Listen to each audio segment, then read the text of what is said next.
Brought to you by Head Start Basketball. I am third and fearless. So we would call these the two pillars of our program. And what we try to do is take every aspect of our program and try to align them around those two things. So if you take offense, what does it look like for our offense to be I am third and fearless? Every time a player comes across half court, is he thinking about how can I create a shot for a teammate? But every time he catches the ball, does he have a fearless mindset as he catches the ball? So to go to the weight room, go to the locker room, we're always talking about what does I am third look like and what does fearless look like? And because of that, where is their selfishness and where is their fear? And how as coaches can we address those two things and try to root them out of our program? Jeff Clark is the men's basketball associate head coach at NAIA Indiana Wesleyan University.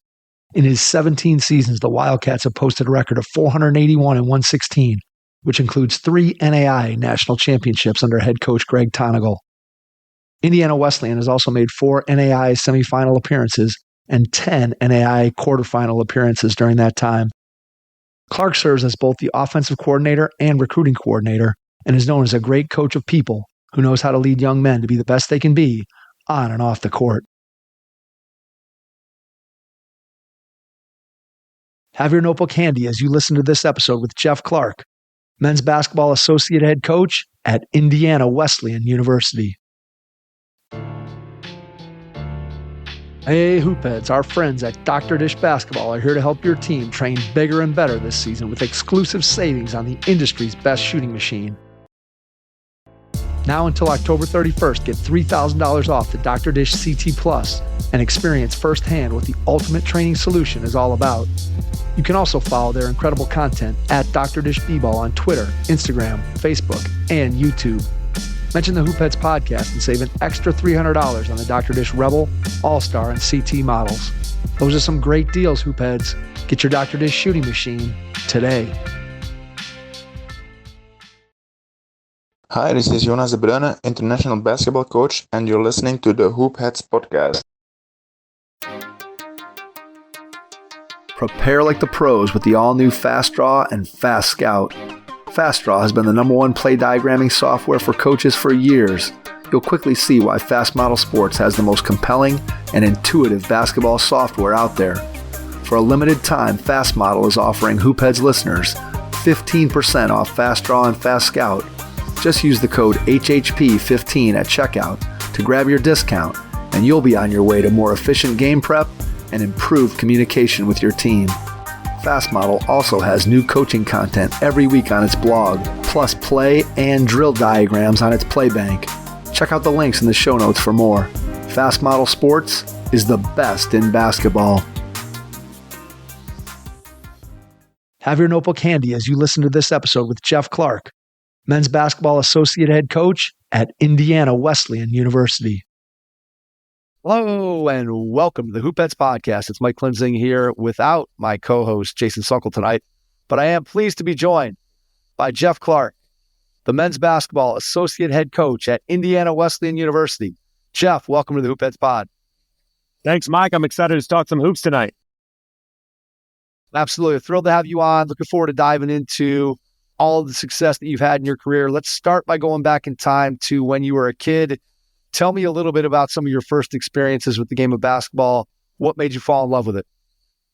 Yeah, so I grew up in a basketball crazy family and community. Leo, Indiana, just north of Fort Wayne. And from first grade, my best friend was a kid who was equally obsessed with basketball. Tony Beaulier, he's still in the game. His father ended up being my high school coach. It was like my second family.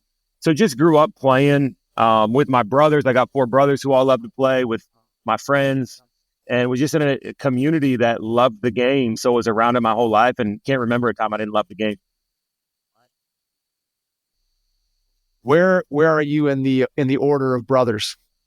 I'm number 4 out of 5. So definitely got beat up on by my older brothers and sometimes by my little brother as well. So, you know, I faced everything you can imagine with all 5 of us growing up playing the game. What's the best basketball story amongst the brothers in the backyard or on the driveway or wherever?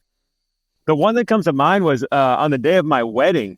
we woke up and my younger brother's my best man. And he said, hey, let's go play basketball today. And I said, listen, I will go play, but I do not want any fighting on my wedding day. And we probably had 12 or 15 guys there. We hadn't scored 2 points, and two of my brothers were throwing a ball at each other over some argument over a call. And I just picked the ball up and I said, we're done. We are not playing 5-on-5 on my wedding day. So it's funny because I grew up with just one sister, never had a brother. And then in my family, I have 2 daughters and a son.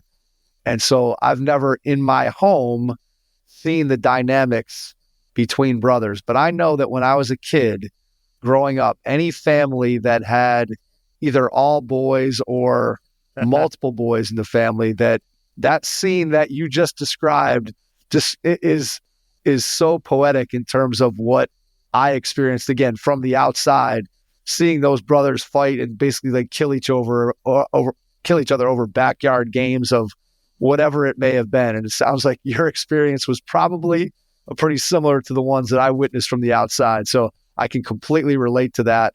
And it is nice to be able to have internal competition right there in the house that can, beat you up and push you around and kind of just get you motivated to try to get better at whatever it is that you're doing. So as you get a little bit older, you get into middle school, high school, tell me a little bit about your routine, your regimen for trying to get better as a player. What did you do, thinking about just the way the kids grow up in the game today versus the way that you may have grown up in the game a little bit differently? What was it like for you trying to get better as a young basketball player? Very, very different. In Leo, there was these legendary open gyms. So 4 times a week at 6:00, everybody in the community went to the gym, and there were 5 full courts, and there was a winner's court. And your job, your goal that night was to get over to the winner's court, stay in the winner's court. Because if you lost, you went all the way down to the end and had to work your way back up. So, we did spend a lot of time just one-on-one shooting. But it was a shooting where you shoot it, you go get your own rebound and you spin it to yourself and you shoot it again. There was no guns. I didn't know what an individual trainer was. So most of it was going to the gym and just playing competitive 5-on-5 basketball. Yeah, it is amazing how different the way that youth basketball is set up today, and the prevalence of trainers who, as you just stated, weren't around when you were a kid. They certainly weren't around when I was a kid. And you had to be, I guess, more creative, although I always say I was very uncreative. I had 2 workouts that I did probably from the time I was 14 until the time I was 22, which one was with myself, where I had my own workout if I was doing it by myself. And then I had another workout that if I was fortunate enough to find somebody that I could drag into the workout, that I could do with them. And then I look at all the drills and just ways that we have of kids having an opportunity to get better, and just the resources that are out there. And I had none of that. I just kind of did the same thing every day. Now I look back at it and I'm like, maybe that was the Kobe Bryant. I just keep repping the fundamentals, or maybe it was just the fact that I wasn't very creative and somehow I worked my way past that boredom. But I completely understand what that's all about. So growing up in a town like Leo, Indiana, did you, as you're growing up, are you playing all kinds of different sports, and particularly basketball, with the kids who end up being your high school teammates? Is that kind of how things went for you? Yeah, growing up and you're playing 3-4 sports, and then you slowly, you didn't specialize as early in those days. I played multiple sports as a freshman, then 2 sports for several years, and as a senior at that point went to solely basketball. But you're with the same group of guys basically in every sport, and you just kind of went from one to the next. And basketball was a few of our favorites, where we did that year round. But it was definitely more of the, hey, we're all playing all these sports together and competing, and whatever we can do, we're going to go compete in. All the coaches that you had in the variety of sports, when you look at yourself today as a coach, are there some specific things about your coaching style, your coaching demeanor, that you can point back to some of those early coaches, whether it was a youth coach, whether it was a high school coach, something that you took from one of those guys that you still feel is still a part of your coaching DNA today? Absolutely. I used Tony Beaulieu was my best friend. His father, Phil, was my varsity coach. And he was a coach that went after the hearts of his players. He was a genius, ahead of his time in some of the ways he built culture, did motivation, weaved in character concepts. Looking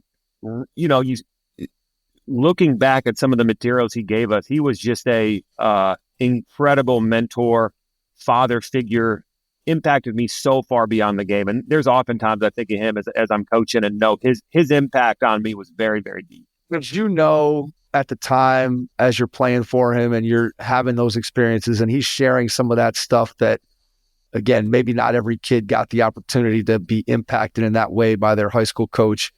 Were you thinking about coaching as a profession, as a high school player? Was that something that was on your mind, or were you strictly focused on, at that point, I'm a basketball player, and you weren't really thinking about the coaching part of it? Coaching never entered my mind until after my junior year of college. I obviously loved the game and I loved being around it and I loved playing, but I wasn't thinking that far ahead. I was just competing and trying to get better and play. And it wasn't until really after my junior year when I thought about life without basketball and was thinking about some different opportunities when coaching really became something I felt I really wanted to go after. So heading into college, what was it that you thought you were going to do at that point? As a freshman, you're going to school. What are you thinking about in terms of your career at that point?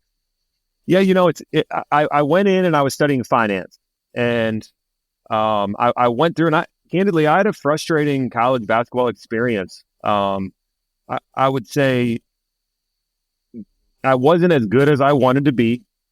We were not a winning program. Sometimes it felt to me that some people I was around didn't care if we won or lost, and it was just hard for me I couldn't impact winning as much as I wanted to. So I was frustrated, and I was thinking I was just going to leave the game and study finance, and I had some good opportunities and go make a bunch of money and be done with the game. And it was my junior year. I was in an upper level finance course. And the final question on the test was, if you could hire anyone in this room, who would you hire? And after the test, the professor called me up to his office. And it was one of the kindest things anyone's ever said to me. He said, Jeff, you got the best score on this test, and every person in this class picked you. You are the best we have at analyzing financial statements. You have a bright career ahead of you. And it was, again, such intentionality of a professor. But what's interesting, that was a life-changing moment for me. Because when he gave me that compliment about analyzing financial statement, there was something in my heart that knew that was not the compliment I should go after for the rest of my life. Not that there's some of my deepest friends and people I admire most are in finance, but for me, it was that moment when I was kind of disoriented and said, you know what, I don't think this is what I'm supposed to do. And that sent me on this journey. And that summer I went on a mission trip with Athletes in Action, went over and played in Russia. And I was around, for the first time really in my playing career, men who were as serious about their faith in Christ as I was, but loved the game and competed. And it gave me a new vision for the game and the way it could be used as a tool.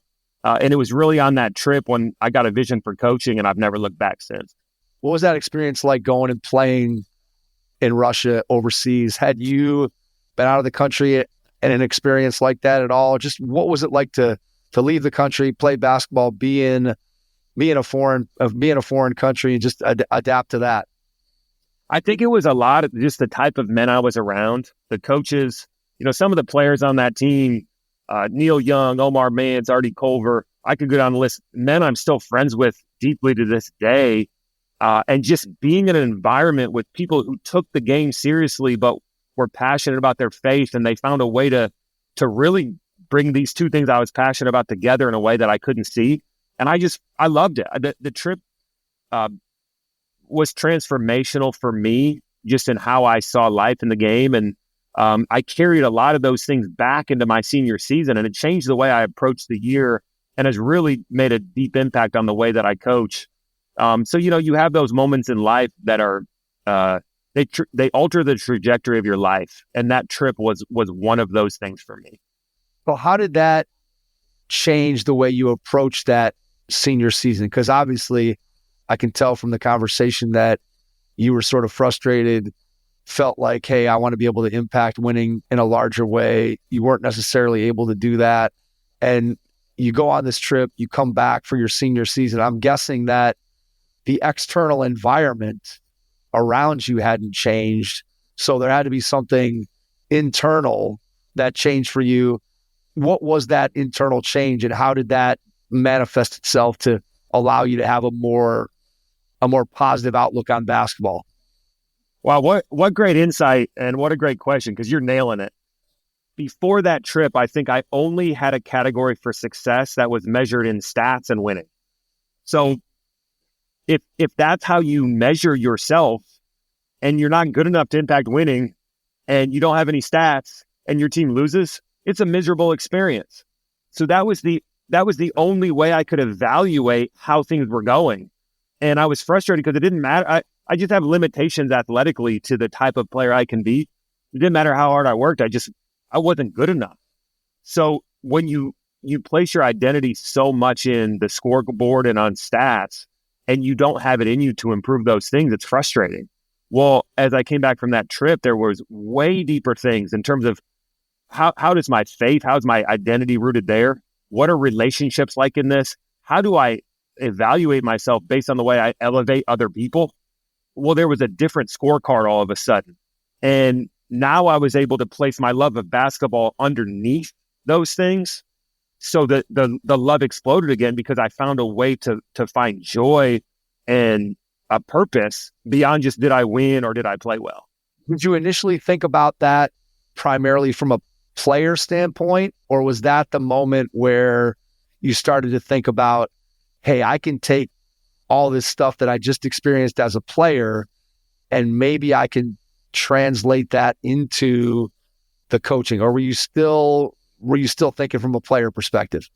I was a coach that year. Yeah, I mean, it's not that I nailed it in as a player, but my passion was, to coaching the younger guys and influencing people and trying to help in any way I could. And so yeah, I wasn't technically a coach, but more or less that's what I did that year, and I loved it. Did you have then conversations with your coaching staff about, hey, I want to get into coaching, and what are the steps I need to take in order to do that? Was that something that you guys were talking about actively, or was it just kind of a conversation that you were having in your own mind?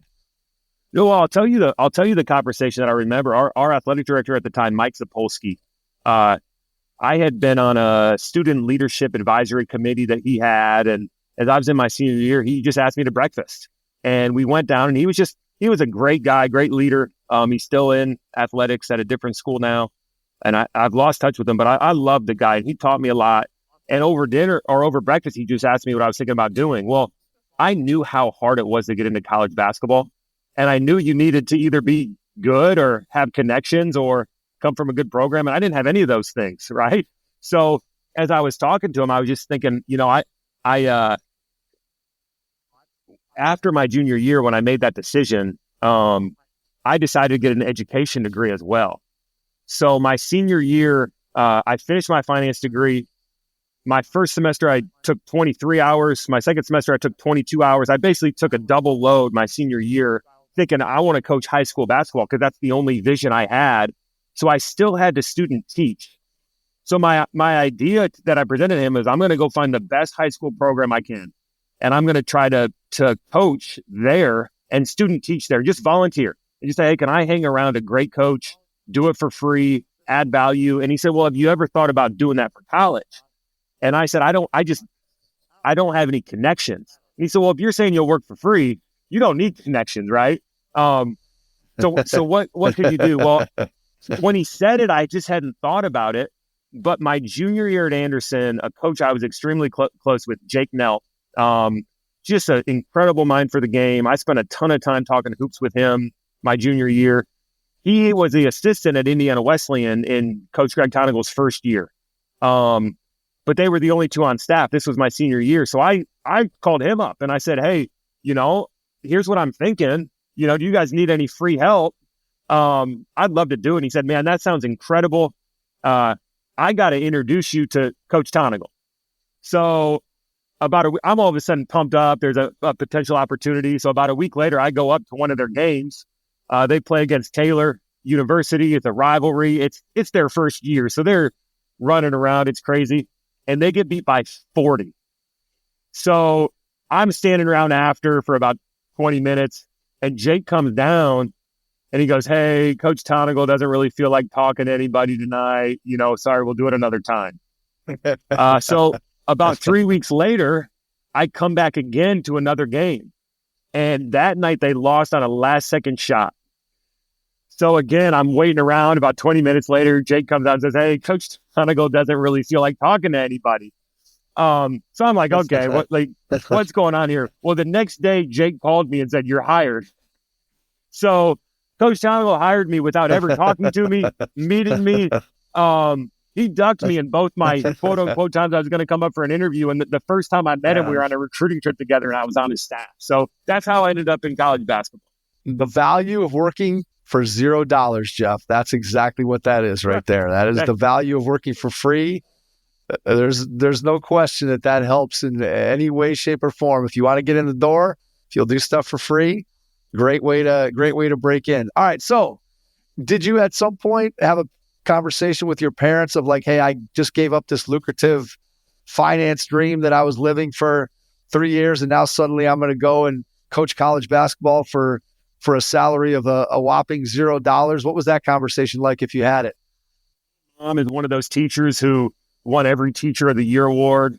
My dad is a chiropractor, but he is just a person who loves and influences people. So they weren't thinking about money at all. They've always just pushed us and me to say, "Hey, where can you go serve people? Where can you love what you do?" So they were elated that I had found something I was really passionate about. When you get started, the first couple weeks on the job, do you know immediately that, "Hey, I've made the right decision"? Or was there some hesitation because of X, Y, or Z? Which one better describes your reaction to getting that first job and the first couple of weeks on it? Immediately. Coach Tonagel and Coach Nelp was there at the time. I love those guys. The program was young. It was building and growing. I was learning so much. I was just drinking from a fire hose, and I was just loving every minute of it. I would go to the student teach, during the day. I'd leave early and I'd come over. I didn't have a set of keys. I didn't have anything. So I'd go into offices afterwards and everybody would leave and I would stay there until I had to go to the bathroom, because once I had to go to the bathroom, I had no way back in the office. So I just stay and watch film or work or do whatever I can. As soon as I had to go to the bathroom, I was done for the night. And that was just kind of my rhythm because I wasn't married yet. And I just really loved it from day one. When you think about that first couple weeks on the job and just the experiences that you had, what was maybe surprising to you about the coaching profession that you hadn't thought about when you were playing? Were there things that the coaching staff did, things that you did, that when you look back on your time as a player, you're like, "Man, I had no idea either A, they did this, or B, that they spent so much time doing whatever it might be, this particular task"? So anything that was surprising to you that maybe you didn't realize as a player? The two guys I was working for, Coach Tonagel had the greatest will to win of any person I've been around. He's an incredible competitor. And there was just the program was building and you just felt the weight of that every day. And Coach Nelp has an incredible mind for the game and his attention to detail and the way he thinks and sees the game of basketball. Both of those things from day one were just very, very impressive to me, and things I learned from both of them in deep ways that year. So, but I do think the way they thought about the game and talked about the game, I was learning every day and came in feeling like I knew nothing at the time. And so I was just absorbing it all and taking it all in and, trying to process and catch up to be able to think and see the game in the way that they could, because I really admired it. Besides learning from them and just the day-to-day process of seeing what they were doing, how else were you trying to grow yourself as a young coach? Are you watching? Obviously, you just talked about being locked in the office and being able to get back in if you have to go to the bathroom and watching film. But just talk a little bit of how'd you try to grow? What was your process for trying to grow and improve as a young coach? Did you have an organized strategy, or was it just, as you said, you're drinking out of the fire hose and stuff's coming at you, you're just trying to absorb it as it comes at you? An organized strategy. I was just trying to keep up. I remember, though, the first project I was given, that was when John Beeline was at West Virginia, and they had just went on their run, and we had access to some of their film, and they told me to do a breakdown of West Virginia. And I didn't know what a breakdown was, or I didn't know you could, I watched every NCAA tournament game in those days, but you could actually like watch and rewind and watch again and see what was going on. Like all that stuff was so foreign to me at the time. So again, trying to piece it all together and see what was going on and what were the patterns that they were doing. And it was incredible. I remember just basketball, so much of it was like a foreign language to me at that time. But in terms of an organized strategy for growth, I was just surviving. Were you at this point, let's say, as you get through that first season, are you now sold on the fact that college basketball was the right place for you? Or was there still a thought that maybe at some point you might, obviously you're still at Indiana Wesleyan, so clearly it ended up being the right decision to jump into college basketball. Was there ever a point where you considered, hey, maybe I should go back and coach at the high school level and be a teacher? Never really looked back. There have been times along the way where you really think and pray and process, what should I be doing? How am I spending my life? But in terms of being out of college basketball, that's really never been something that I've really seriously considered. When you think about the experience, and let's look at it as a whole in the total number of years that you've been there. So you get there in 2007. So as you're there for that length of time, what are some of the things that you love just about college basketball specifically, and the opportunity to coach at the college level? Just give me one or two things that when you think about, man, I love what I get to do every day. What are the one or two most favorite things that pop into your head when I ask that question? Three things come to mind immediately. One is just relationships. Over the course of time, from recruiting all the way through the process of a player graduating, all the way into life later on, just the deep relationships where you experience the highs and lows of life. I love that. Number two would just be team building, trying to bring a group of people together towards the same vision. I love that process. And number three, just be the strategy of the game. I love to think about and watch and talk about the strategy of basketball. So those three things are really the heartbeat of what I love. Let's talk about each one of those one at a time. Let's start with the relationship side of it. So obviously 18 years ago, you're a lot younger guy. You're a lot closer in age to the players than you are now. So has the way you build relationships with your players, has that changed at all in terms of your approach, in terms of how you relate to them? Just what's your process for building those kinds of relationships, which, as you described, are lifelong? They're not just during the recruiting process. They're not just during the 4 years where that player plays for you, but hopefully you're building relationships that 20, 30 years down the road, you're still going to be able to have contact with those guys. So what's your process for building those relationships? And has it changed as you've aged and matured? Remember the first time that I walked in the locker room and players got quiet? Before it had been like, I walk in and they invited me into what they were talking about. And the first time I walked in, they got quiet, like, oh, should we be talking about this? And I kind of looked around like, what just happened? And as I thought, I was like, oh, wait, I'm the old coach now. So I think the way relationships happen has changed, absolutely. But the foundation, and we'll talk about this more, there's really two things that we talk about at Indiana Wesleyan all the time. The first is what we call I am third. I am third is God first, others second, self third. The second is what we call fearless.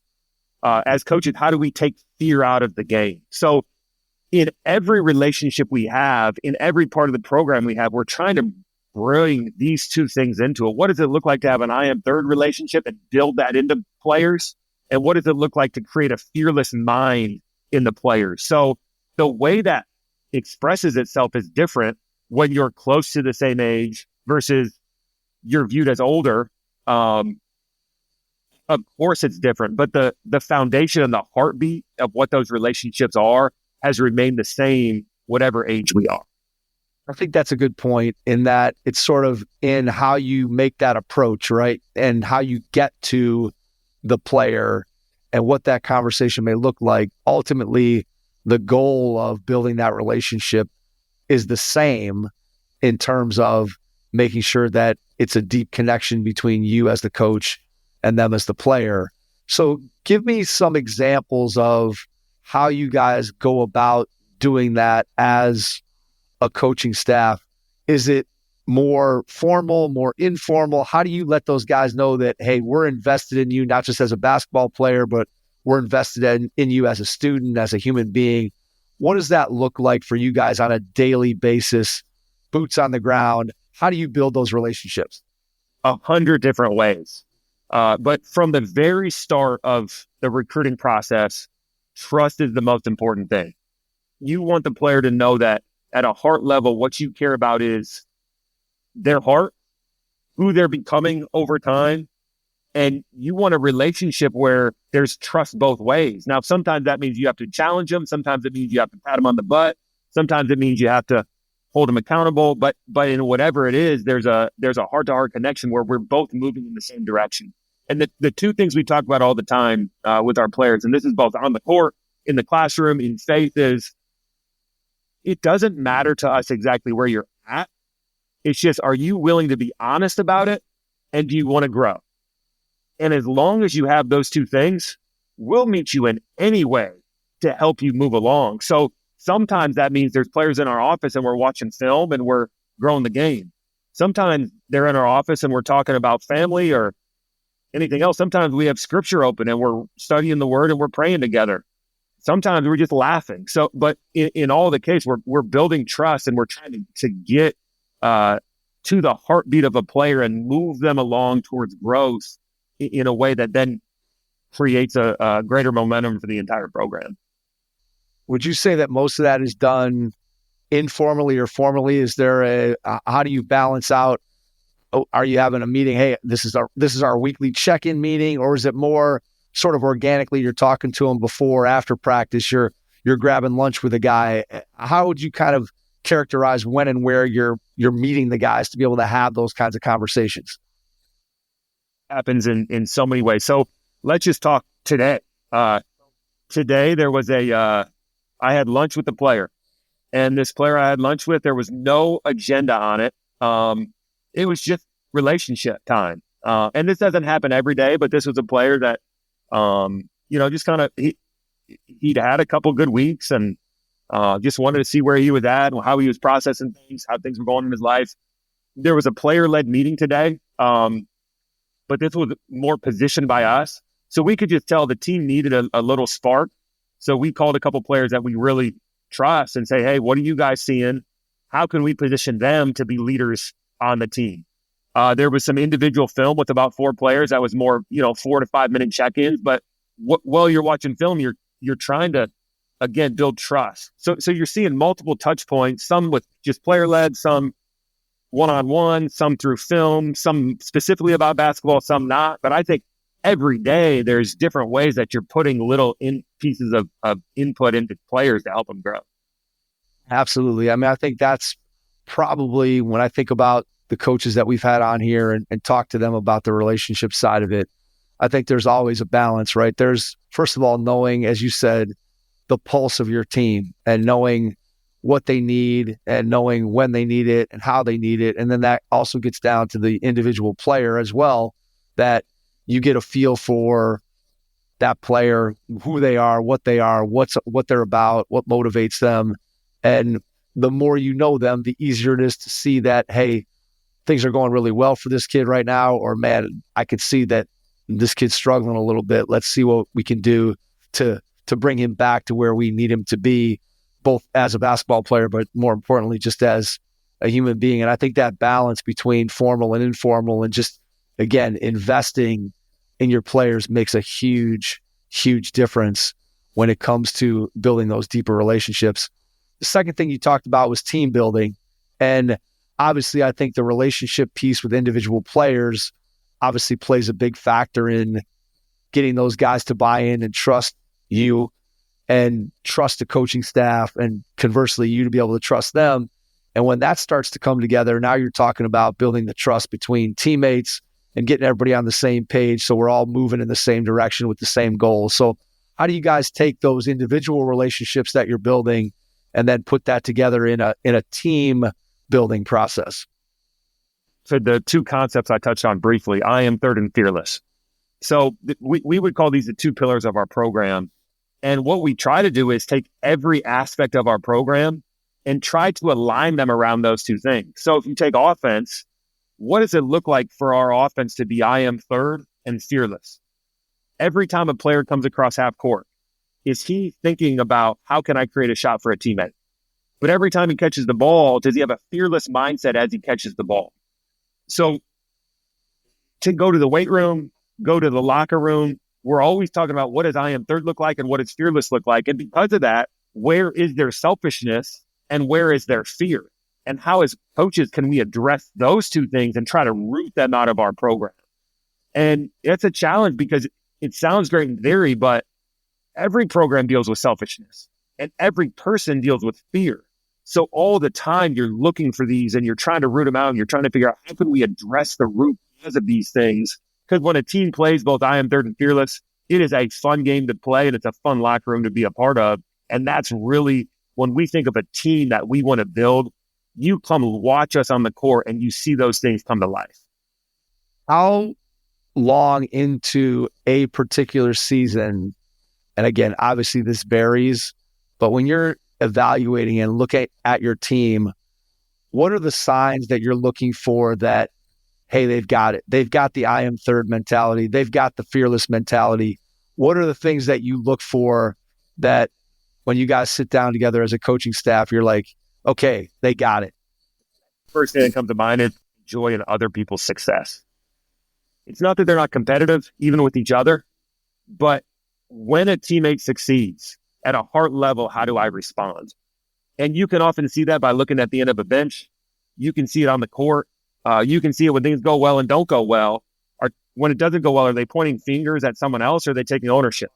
When it does go well, am I authentically happy when something goes well for someone else and they get the credit? And when you find that in a team, that's when you have it.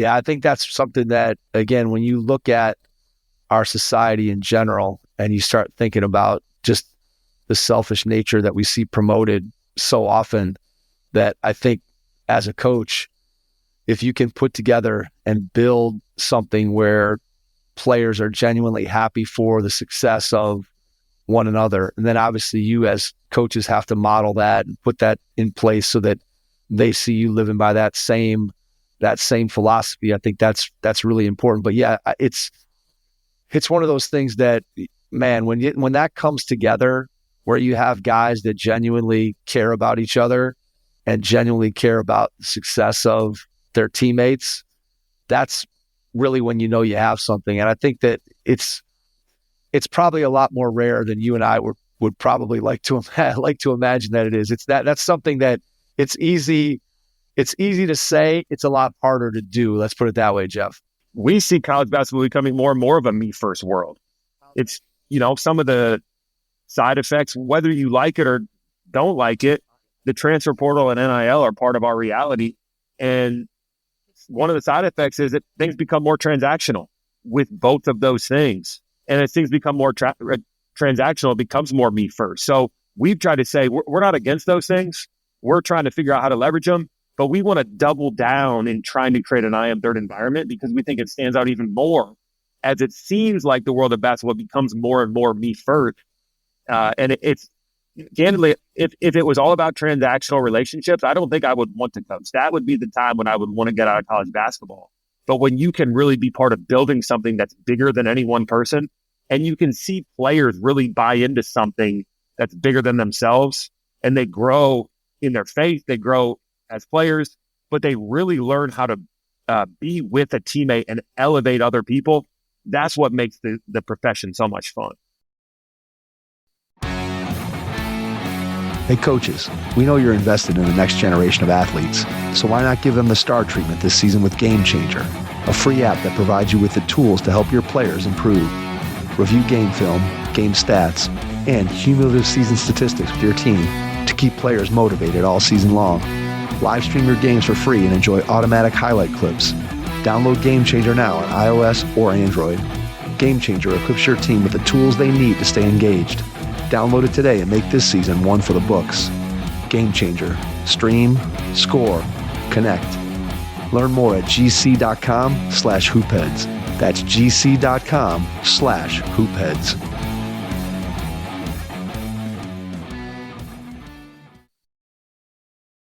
Do you feel like one of the best ways for you to be able to get to that point where guys are playing for each other and playing selflessly is to continuously point out when you see those behaviors, whether you're looking at, as you said, maybe the end of the bench on the film, or you're just in practice when you're seeing guys celebrating?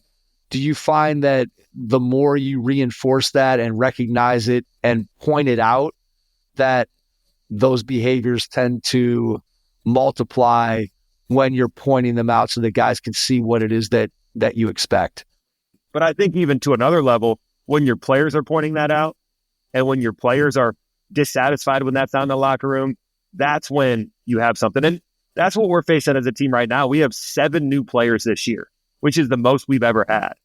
And they're all great kids. We love them all, but we have a very different environment and a very different culture. And one of the things we're seeing in our program right now is the older players who've been around are kind of saying, hey, I'm not sure these guys fully understand how different we operate in some things, whether it be how we approach some of our practice, what we do in the weight room. And it's not that they're bad people. They've just never been around something like this. And because it's half the team now, we as players need to take aggressive ownership to make sure they understand it, hold to that standard. That's when you're excited, when players not only do it themselves, but they want that for every player in the locker room because they've experienced it. They say, hey, this is the most joyful way to play the game. This is the way that it should be lived. And if you're not, you're missing out. And I want to pull you along to it. So more than us pointing it out, when players do it with each other, that's when it becomes really good. So how do you approach it with guys who, again, when you think about a college basketball player, you think about yourself prior to sort of your own transformation, where you're thinking about your ability to impact a team, help them win, your statistics, your playing time. Every team is going to have guys who don't play as much as they want to play, who don't get as many shots as they want to get. And so how do you approach those, whether it's conversations or just the way that you make sure that you bring guys along who, because sometimes, let's face it, right, guys who are getting what they want or need, starters who are playing a lot of minutes, it's a lot easier to get those guys to buy into, hey, this is, again, I'm third because I'm getting my share. Maybe a guy that's not getting their share, it's sometimes harder, right, for those kids to buy in. So how do you approach that with the guys who, again, maybe aren't getting the visual results that everybody on the outside sees of, hey, you're not a starter, or hey, you're not getting as many shots, or hey, you're only doing this or that? How do you make sure those guys are buying into the team mentality and that I am third and the fearless part of it? You draw on a lot of your past experiences. So something I believe deeply is frustration never leads to transformation. And so often in those moments, I want to respond with frustration, but that's never worked. So I often will think back to, how can I resonate with this person where they're at right now? We said earlier, we don't care where you're at. Can you be honest, and do you want to grow? So I'll first sometimes go back to when I was a player. What was I thinking? What was I experiencing? Candidly, my professional journey, I never planned to still be at Indiana Wesleyan 19 years later. And there's some of my own professional journey and story has been laying down some of my own desires to be part of something bigger. And I can remember those times where I was wrestling with those things. Hey, I should be getting more credit. I should be getting more things. So when I can put myself in their place and I can meet them where they're at, not judging them, not with condemnation, but truly understanding, but then also saying, hey, listen, there's a better way to live. I am third. It's not just a slogan. This is the best way to live your life. And let me tell you why. But I can understand why you would be, why are you going to me first? I can resonate with that because I've been there and I know what that's like. Now, I can't say I'm never there now, but man, when I put God first and put others people second, let me tell you how much better of a way it is to live and to play the game. Now, all of a sudden, it's landing at a different place than if I'm just frustrated and mad because they're not doing what I want them to do. That makes sense, right? To help them to come to that realization, right? You have a conversation, you help them to look at it from a different perspective, and then they're able to reach that conclusion on their own, which is much better, obviously, than you force-feeding it down somebody who may not want to hear exactly what you have to say, just thinking that, okay, I've got to instead come to that realization. And by giving them examples and being able to talk about it and process that, eventually that gets them to where they need to be. The third thing that you mentioned earlier, after the relationship building and the team building, you talked about X's and O's, the X's and O's of the college game. And so now, as a guy who has a ton of experience as a college coach, compared to that first kid who was locked in the office and couldn't get out to go to the bathroom and those kinds of things, from an X's and O's standpoint, where are you going to learn, to grow, to study the X's and O's? Do you have some go-to places, teams? I know we've talked to a lot of coaches that like to look at European stuff. There's coaches that like to look at the college game. There's coaches that are trying to steal stuff from the NBA. Where do you go as you're trying to improve from an X's and O's standpoint? Where or who do you go to? The above. If I think of just here recently, we've got a former player, Joel Okafor and Luke Stevens, who are both with the Pacers organization, and they just recently sent us a bunch of European stuff that they clipped out. So talking to those guys, what are you guys installing right now? What's it look like as you build it up? What'd you take from here?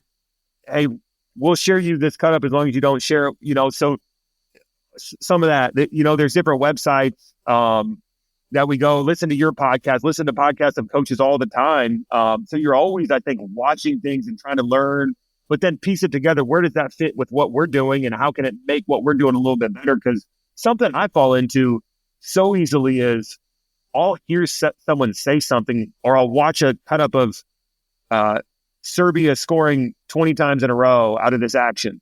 And I'll think, man, if we just did it just like them, everything would be perfect. But that's not how basketball works, right? Or I'll listen to a coach who can articulate a vision so well, and I'll be like, I just want to do what they do. But it's way more about how can I take a little bit and add to who we are and what we're doing and who we have, and maybe a little tweak here and a little tweak there to get us closer to being the close to our potential we can be as a team. It's a great point, Jeff. I think that it's something that, especially again, when you think about how easy it is now to go out onto YouTube, to go onto social media and to find, hey, look at that, or check this out, or wow, look at what they're running here, and just say, man, we'll just take that, and like you said, we'll run it exactly the way that they run it, and everything's going to work beautifully. And obviously we know that there are certain things that in the game of basketball that your personnel helps you to dictate, obviously, what you do. There are also systems and philosophies that, when you take a one little 10-second clip, you're like, oh, that looks pretty cool. And then you try to figure out how does that fit into the greater scheme of what it is that we do. So I do think that, you're 100% right, that it's very easy to sort of find that next shiny object. And I'm guilty of that, not just in X's and O's, but I'll hear something about like, oh, whether it's, again, culture or a team building or whatever it might be, I'm like, I'm going to try that. And oftentimes I know when I was coaching, you try something, and then I was notorious for trying something and doing it for a week or two, and then all of a sudden just kind of letting it fall off because I got excited by the next thing that I wrote down or that I read about. And so I think that's one of the dangers that I think probably, especially as a young coach, you tend to, before you've established kind of who you are, what your philosophy is, what you believe in, you're kind of more susceptible to that next shiny object mentality, if that makes any sense. And I'll be candid, I've never heard another coach talk about this, but I'll just share because I'm sure there's someone who might resonate. For whatever reason, if we're in a timeout and I draw up a perfect play and we score, it feels like we scored 10 points. but we only scored 2. But if you go to social media, all you're going to see is the perfectly executed and designed play. And that coach is a genius, right? But if you go over the course of the game, that's not happening as much as it feels like it should. And there's a part of my own coaching growth where it's had to be like, wait a second, me drawing the perfect play up doesn't impact how many points per possession we score as much as I think it does or wish it does. So, well, I want to have a great play and we can execute it well. It's way more about can we get our players in position to make plays and play up their instincts and score over the course of a game, not just in this one moment. And it doesn't matter if I feel like I control that or not as a coach. So there's a little bit of a surrendering of control and a recognition of players' gifts that I think can be underrated relative to finding the perfect play. To me about what that looks like in a practice setting. So I agree with you 100%, right? That I can draw up a million things on the whiteboard. I can diagram it. I can have it, whatever. It can look perfect on paper. And then when we execute it, it doesn't look the same way in real life as it does on paper, because ultimately the game is played by the players. So in a practice setting, how do you put your guys in positions to make the types of dynamic decisions that they have to make during a game? In other words, how do you guys design your practices to maximize the player's ability to, as you just described, make a play within the confines of what you guys are trying to run? Just watching guys play to their instincts and going in not with assumptions of who they should be, but learning where do they naturally go to? What do they do well instinctively? Then we're just going to be very intentional about, something at one of our favorite games, something as simple as we'll play 4-on-4, but we'll call it a plus one game. So, hey, get in groups of 4. You guys can choose one action and one player. And if as you play, you score out of that action, you get a bonus point. Well, now what's happening is there's role recognition. They're discovering on their own how to get into those actions, what that action looks like. They're determined because they all want to win. If I went in the huddle and I say, hey, we're going to run a pin down for this player, they'd all be ticked at me because I didn't draw it up for them. But when they get in that huddle with just those 4, they want to win the game. So they're picking that thing that I would have drawn up anyway, and they're discovering how to find it. So then it's sitting back and kind of watching, and you're constantly just saying, where are we really hard to guard? What are the things our guys do naturally that we can't guard at all? Then how do we incorporate that into what we do within the offense and structure it a little bit more after we see those things? How long does it take as you get to know the strengths and weaknesses of your players for you guys to put that into place? How long do you have to watch a kid play, whether it's just preseason pickup games, whether it's in the practices leading up to, obviously once you've had a guy in the program for more than a year, but when a guy so this year, you got 7 new players coming into the program on day one, you don't know where their instincts are going to go or what they're going to naturally gravitate towards. So how long does it take you to get a feel for sort of that individual personnel and then also sort of the collective instinct of your team, for lack of a better way of saying it? How long does it take you guys to kind of put that together so that you can create the framework of how you want to play in a given year? Entire season, an entire career. Your open players are adding things as they go. So, this may be because we're, both Coach Tonagel and I think we just love discovering new things.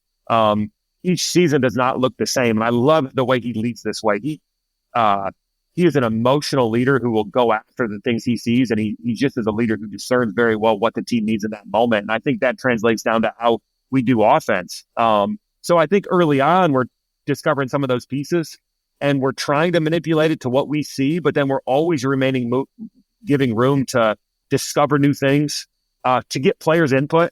We want players to discover things. We want them to come to us with ideas. We want them to tinker and come and say, what do you think about this? What do you think about that? And we have enough strength to tell them no, but we have enough intentionality and trust where they sometimes have the best ideas because they're the ones who are on the court. I think back, there was actually one year where we had a senior, his name was Ben Carlson. He wasn't a starter. but just a really heady player. And we were playing one of these 4-on-4 games, and he basically came up with an action that we hadn't seen very much, where he would flash the high post, someone else would dive in the post, and it ended up being the action that legitimately led us to the national championship. When we charted the final month of the season, we ran the action 24 times and scored 21, which doesn't even make sense, right? But this is something we discovered it from a player in February, and it ended up being, we'd go to it 3 times in a game, and we knew we were going to score out of it because it was pretty hard to scout and to guard. And there's an example of the entire season we're trying to discover new things and give input to our players to where they really feel like things work. And if we can make it happen in practice, then we'll try the game and constantly evolve and discover new things. So you guys are putting together a practice plan. So we went from sort of the general of how you kind of design the way you play over the course of a season to the more specific. Tell me a little bit about the practice planning process for you and Greg. Oh, it's crazy, but we always start with prayer. In both recruiting, practice planning, everything, we will always just go to prayer and just say, guys, is there anything you want us to know or do in this practice? And then we'll move to film, we'll move to conversation, we'll move to how the team's feeling. And if you look year to year, week to week, month to month, we do not have a structure that remains the same. There's a lot of commonalities. There's a lot of themes. There's a non-negotiables, but the flow and rhythm and structure, we're changing often based on what we think the team needs and where the team's at. So every day we'll meet and sometimes we'll plan out the whole week based on that. Sometimes it'll just be day by day, but we're just always meeting and talking and saying, what did we see yesterday? What was good? What wasn't? Watch film. What do we need to do again? What do we need to do different? So you can see we're always evolving with the team and trying to understand exactly where is this team at right now? What do they need to grow in? What's the next step for this team for growth? We talked about relationships earlier, and obviously the relationship between you and Coach Tonagel, you've been together now for, this is, I believe, 18? This will be your 18th season. And so clearly it's a relationship that works both on a personal and a professional level. Talk about why it works, what makes the relationship between the two of you so special, just first from a personal standpoint, but then also in terms of what you guys each bring to the table from a coaching perspective that's allowed you to have the type of success that you've had both on and off the court over the course of his tenure, and most of which coincides with yours. In general, to just career advancement, I think I was like most people in college basketball, where I really only had a lens for 3 things. What level are you at? What title do you have? And what salary do you make? And that was really, going back to what I was saying about, that was the only way I could evaluate things. And there was a time where I had a really, really good head coaching opportunity. And I was going through and I was praying and I was trying to sort of what matters for me?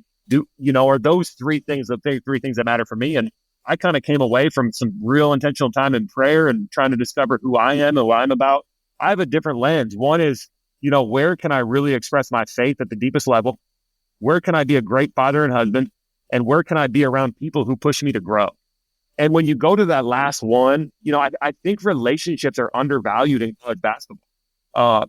There's not enough college basketball coaches that have great marriages, great families, and great friends. And I want to be around people who push me to grow, who are better than me. I think Coach Tonagel is an elite coach, an elite motivator, but more elite leader. So I'm always learning from him. And over time, that's mattered to me to be in a place where I'm able to continue to be pushed to grow. He's the best motivator that I've been around. He's got incredible vision, but he also is an empowering leader. So he's given me new opportunities all the time. He's allowed me to grow as a coach in my own way. And we have a very similar vision for the world, but we have different strengths and how we go about that. So it's just really worked well to be alongside somebody. To me, a little bit about that balance in your life as a college basketball coach, because we all know that the higher the level you go, that the pressure to win, to be able to keep your job. Obviously, you guys have had a tremendous amount of success on the floor, but being able to balance out your family, as you said, your marriage, obviously your faith and your relationship with God is very, very important to you. So how does it work for you to be able to maintain the balance in your life so that all of those parts of which are very important to you, I'm sure, how do you balance all those out? How do you approach that? And how does Coach Tonagel help you to approach that? Come on. One is family's around all the time. So if you're going to come to our gym, you're going to be annoyed by my kids or his kids, or, they're going to be running around, and our players just know, like, that's part of it. I love it because there's nobody I want to influence my sons than the players we have in our locker room. So the fact that they're around, my kids don't listen to me anymore. If I say something, they think I don't know anything about anything, right? But our players they know everything. So that's an amazing piece of it. The other thing that Coach Tonagel has been, over time, I think he has allowed me to not do things that don't work. And I'll explain that a little bit more. I just see so often in college basketball, so many coaches who do things just because other coaches do them and they don't want to do the things other people do. So many programs just start to copy each other, whether it's the recruiting calendar or the way we, do X, Y, or Z. And some of it's just spinning your wheels, and some of it's not efficient, and some of it doesn't work. And he's had enough trust in me when something's not working or isn't adding. He's not making sure I do that thing. He's just saying, I think there's a deep trust from working over time. And he's saying, what are you, like the things I'm in charge of, offensive coordinator, recruiting. We're always talking about a lot of those post players. Well, what are the results? And I always love to try new things. I want to be ahead of the curve, but to be ahead, you have to be able to leave some things behind and not continue to do things that aren't working. And when I look around at so many of my friends in the game, I see them spending a lot of time working on things that don't matter or don't advance a program. So Coach Tonagel both has allowed the family to be around, but also has not held me to do things that aren't continuing to work, which allows us to stay ahead and gives more time because you're not wasting your time. It's interesting that you say that. As you're having that as you're sharing that answer, what I'm thinking about, and I love how you talked about that a lot of times people do things because other people are doing them. And so one of the things that I've always found to be interesting is when I think about my time as a player. So I played Division I basketball at Kent State. And back when I was playing, when our season ended, coaching staff handed me a 2-page ditto. Here's your workout. We'll see you back here.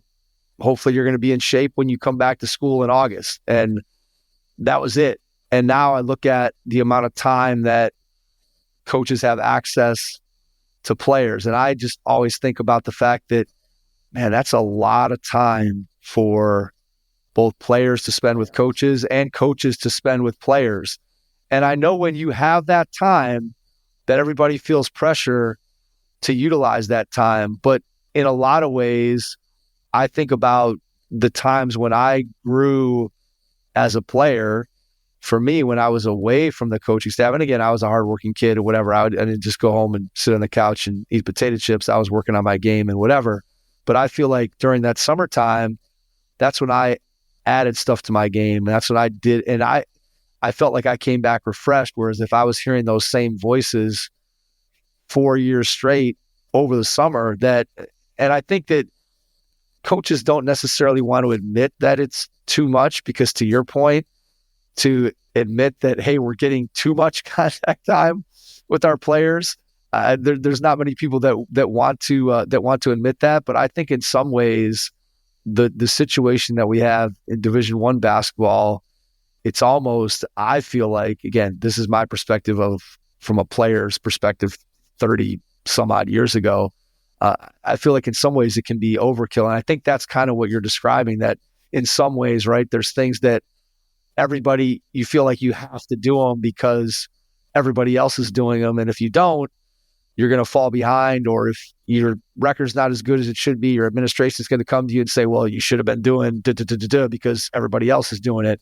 And it's just, I think you make a really, really good point that you really have to evaluate what you're doing in your program and ask yourself, does it impact the things that we want to be impacting, right? Does it impact winning? Does it impact the way we're having our relationships with our player? Whatever it is that the goal that you're talking about isn't having an impact on those goals. And I think a lot of times, as you said, we lose sight of that. I don't know if that makes sense to you, kind of the perspective that I'm sharing there. I think in whether it be team building or players, comparison drives so much of that, right? And it's hard not to live in comparison because you look over and it seems like things are working for someone else, so you try to copy them. And I think comparison and copying both can rob you from understanding, what are we called to? What are we supposed to build? And it's hard to do something new or transformational or different if you're just copying what other people are doing. And I think Coach Tonagel has allowed, hey, we're not going to have to copy what everyone's doing. We're going to build it different, and we're going to discover new ways to do it. And that just, I think the proof's in the pudding. If you look at all of college basketball in the last 10 years, Gonzaga's number 1 in wins and Indiana Wesleyan's number 2. And there's a part of the ongoing and sustained success that I think is a byproduct of us being willing to do it differently than the world do. We haven't been perfect. We've tried some things that have failed miserably, but we're always trying to find what is it that this team needs, not what is someone else doing. And that just led to a lot of success in our program. Yeah, I mean, it makes a lot of sense, right? When you can, I think that ability to be self-aware and to self-evaluate is a tremendously valuable skill in any walk of life. But I think so often in coaching, you're right that there is a lot of comparison of, hey, here's this program over here that's doing X, Y, and Z, and then they're having success. But we don't necessarily know, is it X, Y, and Z that's causing that success, or is it A, B, and C over here that we can't see behind the scenes? And I think only obviously you know within the confines of your own program what it is that you're doing that leads to your success. And so, yeah, if you're just looking constantly at, it's almost like the social media trap, right? You can look at other programs and you see all the shiny stuff and things on the outside that you think are what is leading to their success, but you don't necessarily see the things behind the scenes that are really making the difference. And I think what I hear you guys saying is it's important to self-evaluate, hey, we're going to do this, and then is it going to have the impact that we want it to have? And if it does, we keep doing it. And as you said, it doesn't always work. Things that you try don't always work. And sometimes you try something, it doesn't, but then you evaluate and you say, okay, we tried that. Well, it didn't work. So let's move on and try to figure out something else. And I think too often that self-awareness and sort of self-evaluation piece is difficult, I think, in the coaching profession sometimes. Couldn't agree more with that. All right. Before we wrap up, I want to ask you a final 2-part question. So the first part of the question is, when you look ahead over the next year or two, what do you see as being your biggest challenge? And then the second part of the question, when you think about what you get to do every day. So you get up, you get to coach college basketball at Indiana Wesleyan University. What brings you the most joy? So your biggest challenge first, and then your biggest joy. This is what we just talked about. As you know, we lost our first player to the portal last year. The first time in 19 years we lost a player we didn't want to lose. And candidly, it just rips your heart out, because when you invest your heart into a player, and we love this player and we are rooting him on, and he did it in the best possible way, but it rips your heart out. And the tendency, I think, is to get sucked into that way of thinking, right? Is, well, now we got to go react to that. We need to get sucked into the way everyone else is doing it. Not that all those things are bad necessarily, but we want to continue to say, how do we continue to be different? How do we continue to build something that's countercultural in the midst of all of this? How do we stay with transformational coaching? How do we not worry about those things, but just build something more compelling that a player wants to stay here? Why couldn't we at Indiana Wesleyan have a player who chooses us over many levels? And we've had that. We've had transfers from the highest levels We've had guys who haven't left and they're playing at the highest levels of professional basketball because they love it here so much. Why can't we do that again in this era? So I think the biggest challenge is to not get sucked into transactional coaching. And that corresponds to the greatest joy. The greatest joy is just seeing life-changing players, both on the court but off the court, seeing growth in faith, seeing growth on relationships, seeing deep relationships that last over the course of life, and then seeing ultimately former players who are living I am third and fearless as fathers, as professionals, and whatever they're doing. That's where the real joy is. And that's why we can't get sucked into this transactional way of thinking that is so tempting right now in the way that college basketball is. Yeah, it's well said. And I think that the impact of, again, NIL, the transfer portal, and all those things that you just talked about, I think the risk of moving in a transactional direction is really real. And as you said, you have to really, really focus in on, hey, what are we trying to do? Who are we? What are we all about? And when you do that, you're going to end up having the success that you want to have. So I can definitely see where that's a challenge to maintain that sort of mentality when you're surrounded by so much of the transactional mentality. And then obviously the joy part of it, I think, is one that any coach, teacher can relate to, right? That the impact that you have through the game of basketball that you love 20 years down the road when a kid calls you up and invites you to their wedding or shares some news from their life. I mean, there's nothing better. There's nothing that brings more of a smile, more of a sense of joy than that for any coach. So I think that's really well said. Before we get out, Jeff, I want to give you a chance to share, how can people connect with you, find out more about your program, whether you want to share website, social media, email, whatever you feel comfortable with. And then after you do that, I'll jump back in and wrap things up. I don't have personal social media. You can follow us at IW Hoops on any of the platforms. We have our own program website, iwhoops.net. And email me if you have any questions about any of this, jeff.clark@inwest.edu. I love talking about culture and philosophy, so reach out anytime. We love having those conversations. Jeff, cannot thank you enough for taking the time out of your schedule tonight to join us. Really, really appreciate it. And to everyone out there, thanks for listening. And we will catch you on our next episode. Thanks. Your first impression is everything when applying for a new coaching job. A professional coaching portfolio is the tool that highlights your coaching achievements and philosophies, and most of all, helps separate you and your abilities from the other applicants. The Coaching Portfolio Guide is an instructional, membership-based website that helps you develop a personalized portfolio. Each section of the Portfolio Guide provides detailed instructions on how to organize your portfolio in a professional manner.